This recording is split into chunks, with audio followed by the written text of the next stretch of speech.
Comme son père 15 ans plus tôt, mais peut-être une légère déception aussi d'arriver en seconde position. Marine Le Pen repartie en campagne ce matin à Rouvray. Jean-Baptiste Marteau, Olivier Gardette. Quelques heures de sommeil et Marine Le Pen repart sur le terrain. Bonjour madame. À la conquête de nouveaux électeurs. C'est la deuxième campagne qui commence, la plus importante. L'image n'est pas choisie au hasard. Le marché d'une commune rurale du Pas-de-Calais pour trancher avec celle d'Emmanuel Macron dans une brasserie parisienne. Les appels au Front républicain se multiplient. La candidate FN balaie l'argument. Oui, le vieux Front républicain tout pourri, dont plus personne que les Français ont dégagé avec une violence rare, essaye de se coaliser autour de M. Macron. Mais j'ai presque envie de dire tant mieux. Hier soir, à Hénin-Beaumont, d'abord le soulagement de voir Marine Le Pen au second tour. C'est l'un des plus beaux jours de ma vie. C'est un grand jour pour la France. C'est un renouveau, c'est un espoir et je sens qu'on va être porté par un élan patriote. Une qualification fêtée en famille. Pierrette, la maman de Marine Le Pen, ainsi que sa sœur Marie-Caroline s'attardent sur la piste. Mais sur les écrans, les appels à voter Emmanuel Macron s'enchaînent. Ils se crachent dessus et maintenant ils vont subir. Ils vont faire un front républicain. C'est quoi un front républicain? De retour à Paris à la mi-journée pour valider sa profession de foi et son affiche. Ça va très bien, merci. Marine Le Pen va enchaîner les déplacements jusqu'à 2 par jour. Et là encore, question, quels sont les ressorts de cette progression, de ce vote à Neu-les-Mines dans le Pas-de-Calais? Reportage Maryse Burgot, Lou Cricorian.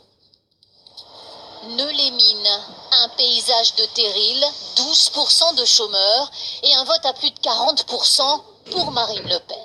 Pourquoi vous avez voté, vous, pour Marine Le Pen, par exemple? C'est quelqu'un qui est pour les petits, madame. Les ouvriers, ceux qui... comme nous, comme là-bas, regardez. Les gens qui travaillent, tout. Ouais. On n'a rien, nous. Un ouvrier électricien qui s'inquiète pour le second tour. Vous êtes déçu parce que vous vous dites qu'elle ne peut pas l'emporter dans 15 jours. Tout ce qu'elle a sur le dos, non. Ils sont tous contre elle, moi. Elle n'a pas de réserve de voix. Où est-ce qu'on va aller trouver les voix, les autres? Je donne. Automatiquement, c'est bon, quoi, voilà. Des maisons ouvrières. Et après les appels de François Fillon, où François Hollande a voté Emmanuel Macron, une forme de révolte. Toujours ce plafond de verre. Le problème, c'est quand elle passe au premier tour, elle est stoppée avec tous les autres. Ils se retournent tous contre le FN, entre guillemets, tous. Et ça, c'est désolant, vous trouvez? Bon, oui. Normalement, ils devraient, entre guillemets, je vais être vulgaire, fermer leur gueule et puis garder leur opinion pour eux. À la sortie des classes, des mères de famille déterminées, mais elles aussi déçues. Vous avez voté pour Marine Le Pen ou pour son programme? Pour son programme et pour Marine Le Pen aussi. Parce que faut qu'il y ait du changement, parce que ça recommence comme avant. Il y en a marre que les immigrants ils prennent les boulots des Français. On a marre qu'on galère tous les mois. On a marre de payer des impôts et tout. Je sais très bien que mon vote il va rien compter, quoi. Je sais très bien. Je sais très bien que le président ce sera Macron. On est reparti pour 50 galères. Si Macron il passe, ce sera le même programme que Hollande. À Neu-les-Mines, un certain fatalisme s'est donc emparé des partisans de Marine Le Pen. Cela ne les empêchera pas de voter au second tour. Et on vous retrouve Guillaume Daret. D'abord, ce score de Marine Le Pen, est-ce une grosse performance ou est-il à relativiser? On a senti un sentiment mélangé, on l'entendait à l'instant. Alors c'est vrai qu'avec ce score, c'est 21,3%. Certains cadres du Front National semblaient déçus et qui imaginaient Marine Le Pen nettement en tête, frôlant la barre des 30%.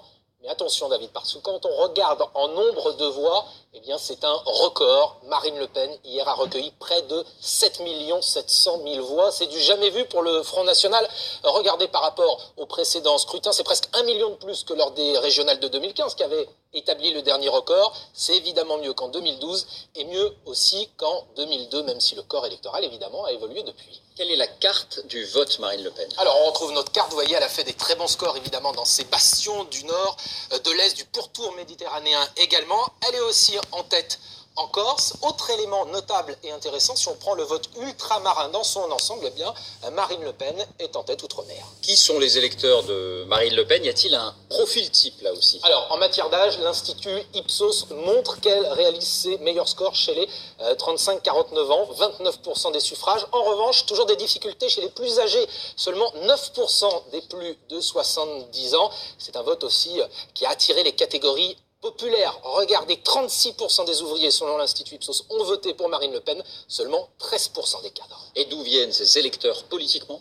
Alors, ce qui est normal, déjà, évidemment, 84%, l'immense majorité de ceux qui avaient voté pour elle il y a 5 ans l'ont fait à nouveau hier, mais pas seulement. Il y a aussi 13% des électeurs de Nicolas Sarkozy et aussi 6% des électeurs de François Hollande. Merci Guillaume. Marine Le Pen qui nous rejoint dans un court instant pour sa première interview de cette nouvelle phase de la campagne électorale. Le temps de dresser la physionomie de ce que sera cette confrontation du second tour.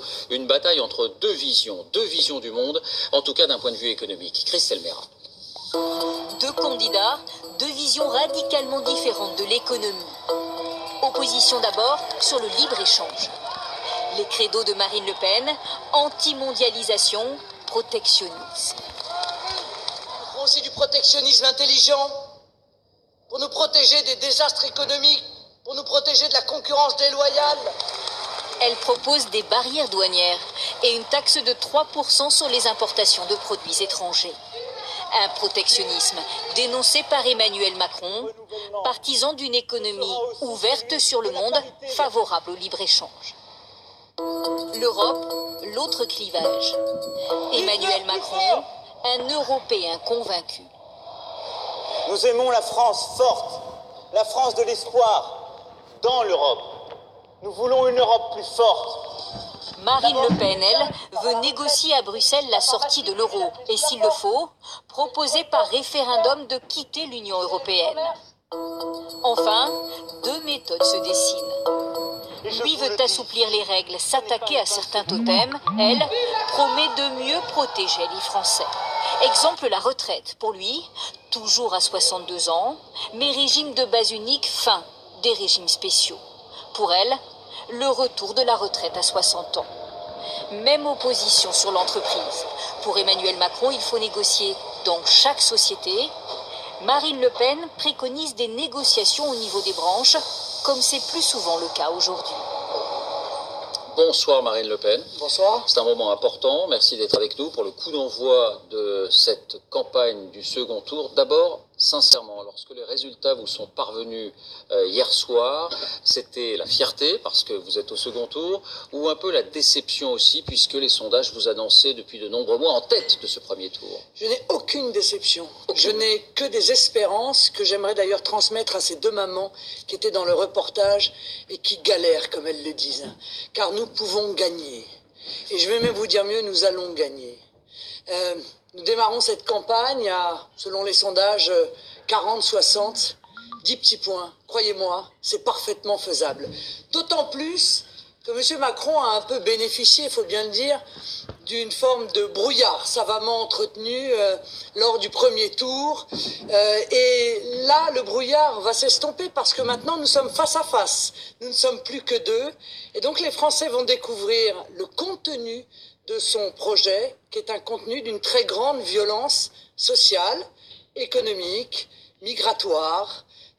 Et là, je pense que beaucoup vont changer d'avis. Alors, on va en parler dans un instant de ces programmes, mais je voudrais vous montrer des images que vous connaissez. 21 avril 2002, votre père, 15 ans avant vous, est au second tour, et vous étiez déjà là, vous aussi, d'ailleurs on va vous apercevoir, un coup d'éclat pour le Front National, et puis c'est le Front Républicain, le rejet, la déferlante contre le FN au second tour, et une défaite finalement assez sévère. Vous l'avez entendu dans ce journal, les mêmes causes sont en train visiblement de produire les mêmes effets, avec un tout sauf Le Pen qui gagne toute la sphère publique, pas seulement la sphère politique. Que ferez-vous de différent cette fois pour tenter d'empêcher ça? Non, mais les choses ont beaucoup changé, vous le savez, même si vous faites mine de ne pas vous en apercevoir ce soir. En tout les cas, choses ont beaucoup changé parce que je rappelle que le mouvement que je dirige a été en tête de toutes les dernières élections et que cette arrivée au second tour, vous l'avez rappelé d'ailleurs, était annoncée. Et elle est heureuse. Elle est heureuse parce qu'elle va permettre aux Français d'avoir véritablement, pour la première fois peut-être depuis longtemps, un vrai choix. Nous avons, Emmanuel Macron et moi-même, des projets qui sont radicalement opposés. Il est pour la mondialisation sauvage, la plus brutale, il est pour la dérégulation, notamment du droit du travail, il est pour l'immigration massive, il est pour la soumission et la fracturation en communauté, c'est-à-dire pour le communautarisme. Donc tout nous oppose. Moi, je suis la candidate patriote, la candidate du peuple, il celle revendique qui défend... ce mot aussi, patriote, vous l'avez entendu. Mais rien dans le projet de M. Macron, ni même dans son comportement, ne dénote la moindre preuve d'amour pour la France. Il l'a insulté, il l'a accusé de crimes contre l'humanité, il a dit qu'il n'y avait pas de culture française, il conteste en toutes circonstances ce qui fait la sève, l'âme de notre pays. Donc je crois que c'est un mot qu'il utilise parce que probablement un logiciel lui a dit de l'utiliser, comme d'autres.